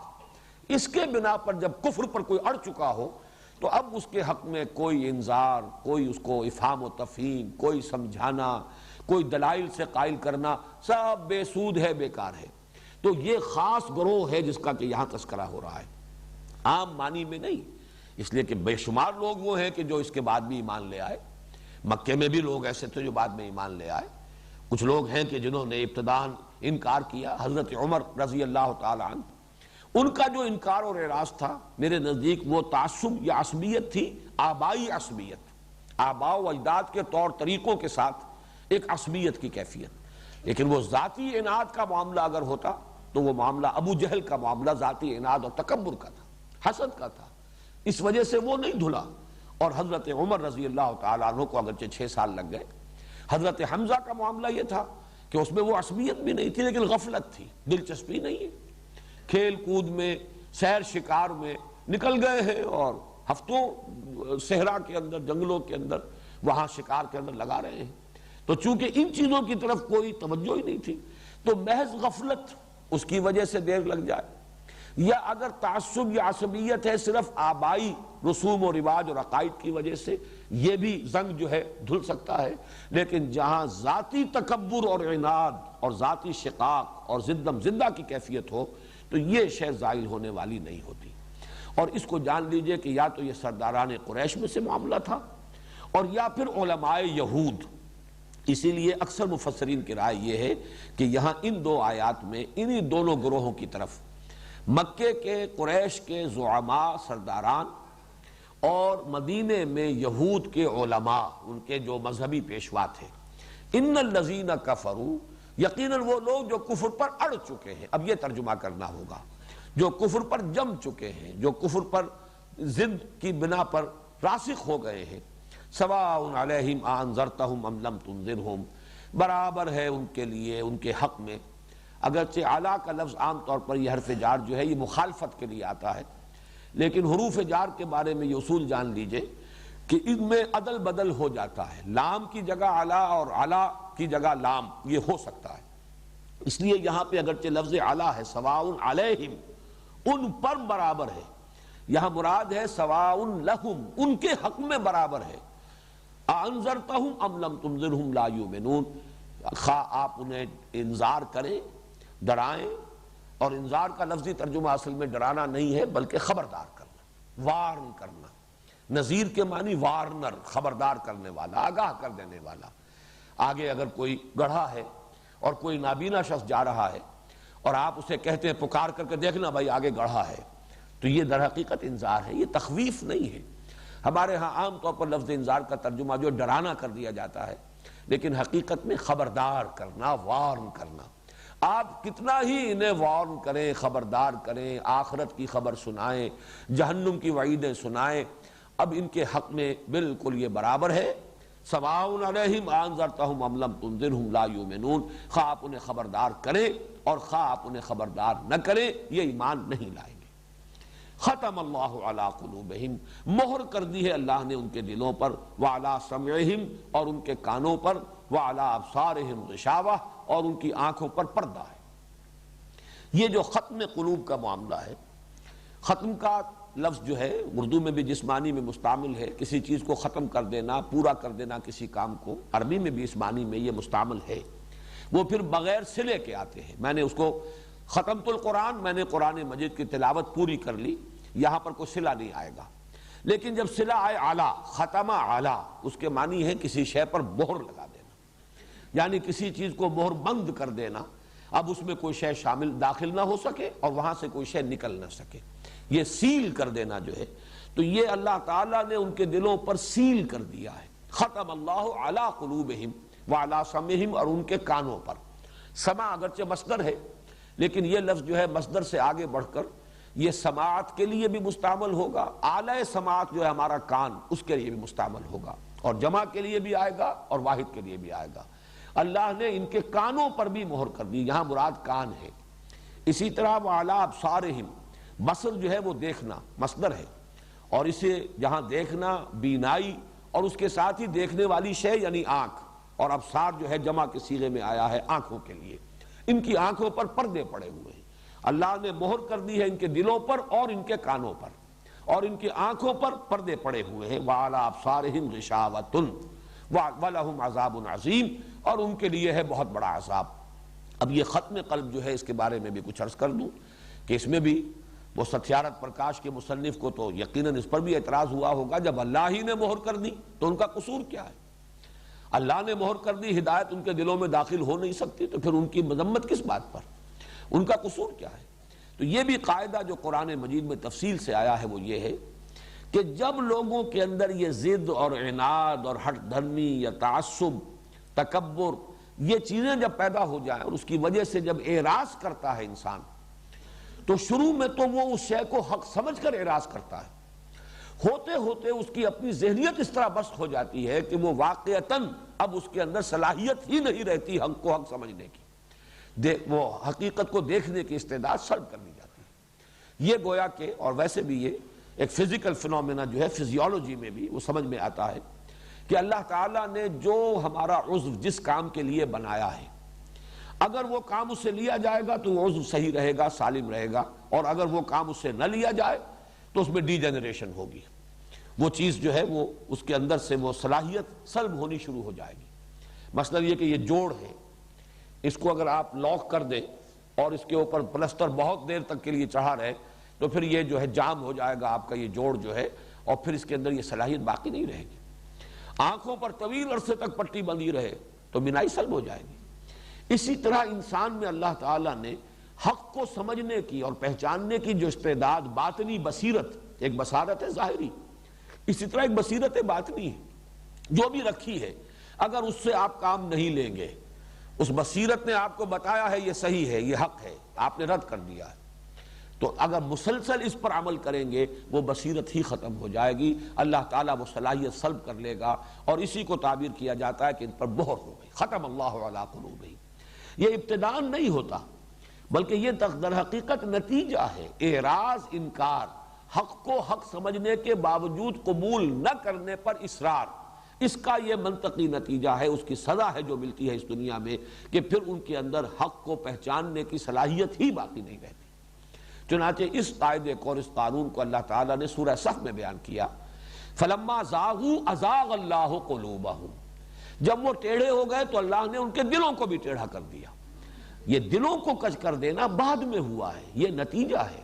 جب وہ ٹیڑھے ہوئے، فَلَمَّا زَاغُوا أَزَاغَ اللَّهُ قُلُوبَهُمْ وَاللَّهُ لَا يَهْدِي الْقَوْمَ الْفَاسِقِينَ، جب وہ کج ہو گئے، ٹیڑھے ہو گئے، تو اللہ نے ان کے دلوں کو بھی کج کر دیا، ٹیڑھا کر دیا، اور اللہ ایسے فاسقوں کو، گویا کہ یہاں لفظ جو ہے محذوف ہے، زبردستی ہدایت نہیں دیتا،